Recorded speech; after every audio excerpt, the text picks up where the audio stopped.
अक्सर बच्चों को जादुई कहानियाँ, परी की कहानियाँ और जिन्न की कहानियाँ पसंद आती हैं। तो आज मैं आपके लिए एक चोटी वाला जिन्न की कहानी लेकर आया हूँ।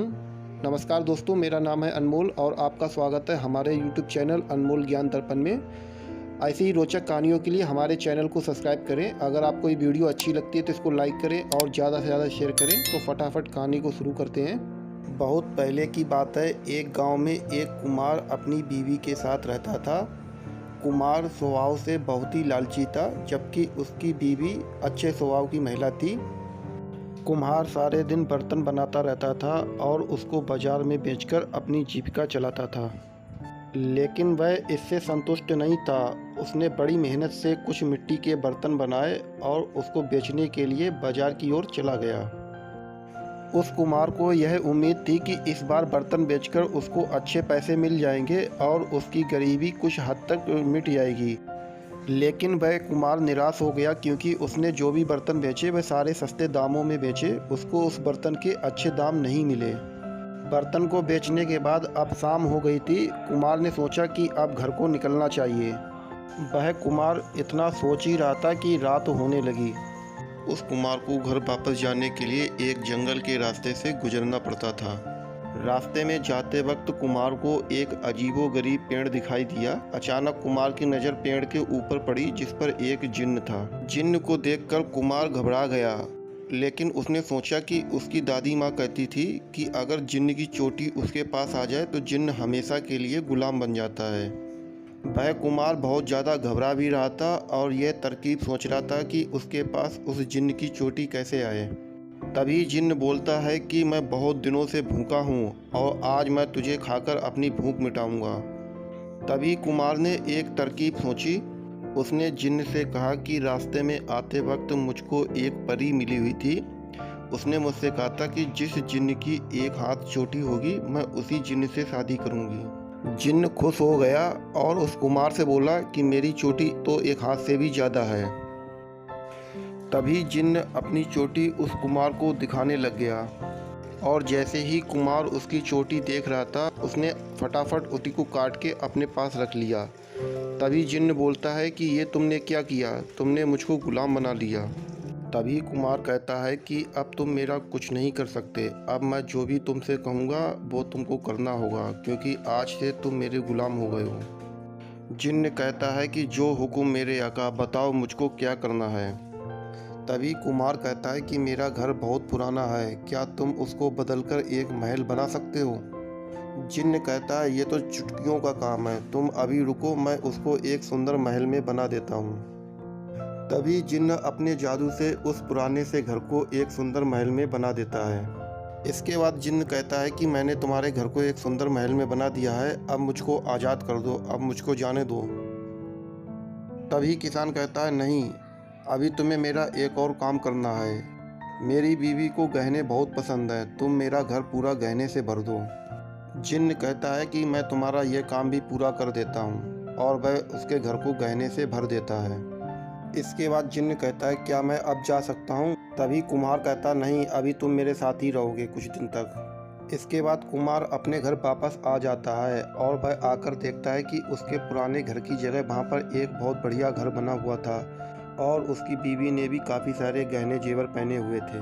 वह काफ़ी खुश दिख रही थी।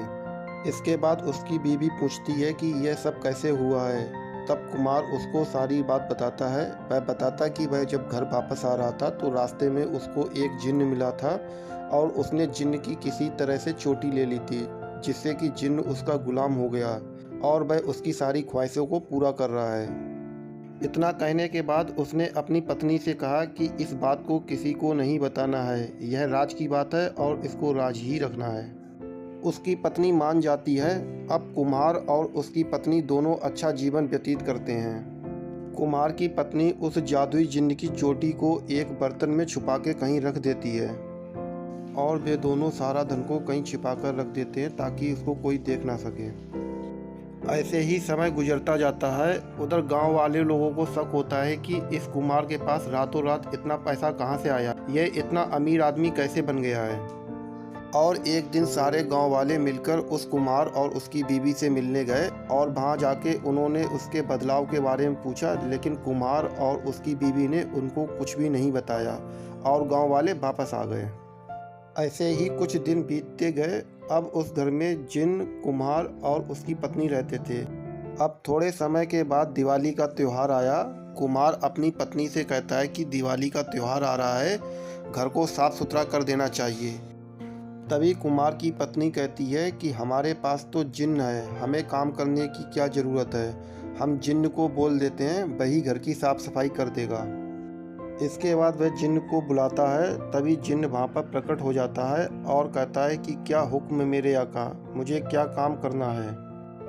तभी कुम्हार कहता है कि दिवाली का त्यौहार आने वाला है और हमारा घर बिल्कुल गंदा हो गया है, तुम इस घर की साफ़ सफाई कर दो।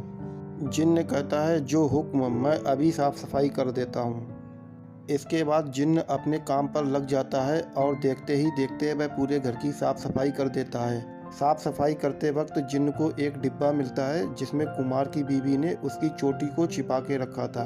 जैसे ही वह डिब्बा खोलता है, जिन्न को अपनी चोटी मिल जाती है और वह बहुत ज़्यादा खुश हो जाता है। यह सब कुम्हार देख लेता है और कुम्हार उससे चोटी को वापस मांगता है, लेकिन जिन्न उसको चोटी देने से मना कर देता है और बहुत खुश होता है और कहता है कि तुमने मुझको बहुत परेशान किया है, तुमने लालच किया है। अगर तुम मेरी चोटी को आसानी से वापस कर देते तो मैं तुमसे कुछ नहीं कहता और मैंने तुमको जितना रुपया पैसा दिया है वह भी वापस नहीं लेता, लेकिन तुमने मुझको बहुत ज़्यादा परेशान किया, इसीलिए मैं तुम्हारी हालत पहले से भी ज़्यादा ख़राब कर दूँगा। तब तक कुम्हार की बीवी को भी पता चल जाता है और वह भी वहाँ पर आ जाती है। इसके बाद जिन्न अपने जादू से उस कुम्हार और बीवी को पहले जैसा ही कर देता है। अब दोनों, कुम्हार और बीवी दोनों पछता रहे थे। दोनों को अपनी गलती का एहसास हो जाता है। कुम्हार कहता है जिन्न से कि मुझको माफ़ कर दो, मुझसे गलती हुई है, मेरी हालत ऐसी मत करो। तभी जिन्न कहता है कि तुमने मेरे साथ धोखा किया है, तुमने मुझको परी की कहानी सुनाई कि वह मुझसे शादी करेगी और तुमने धोखे से मेरी चोटी को काट लिया, मैं तुमको माफ़ नहीं कर सकता हूँ। कुम्हार की बीवी उस जिन्न से बहुत ज़्यादा प्रार्थना करती है तो जिन्न मान जाता है और जिन्न उस कुम्हार और बीवी को कुछ पैसे देता है और कहता है कि इन पैसों से मेहनत करके कोई बड़ा काम करो और अपना जीवन अच्छे से काटो। इसके बाद जिन्न वहाँ से चला जाता है। जिन्न के जाने के बाद कुम्हार बहुत ज़्यादा अफसोस करता है क्योंकि उसका सारा पैसा चला जाता है। तभी कुम्हार की बीवी कहती है कि दुखी मत हो, तुम्हारे हाथों में बर्तन बनाने का हुनर है, अब हम बर्तन बना के अपना गुजारा करेंगे। तो दोस्तों, इस कहानी से हमें सीख मिलती है कि हमें लालच नहीं करना चाहिए और मेहनत से काम करना चाहिए। जिस प्रकार कुम्हार अमीर बनना चाहता था और उसने लालच किया, उसके बाद उसको अपने किए की सज़ा मिली। तो दोस्तों, कैसी लगी आपको ये कहानी? ऐसी प्रेरणादायक कहानी के लिए हमारे चैनल को सब्सक्राइब करें। अगर आपको ये वीडियो अच्छी लगी है तो इसको लाइक करें और ज़्यादा से ज़्यादा शेयर करें। मिलेंगे आपसे अगली वीडियो में नई कहानी के साथ, तब तक के लिए नमस्कार।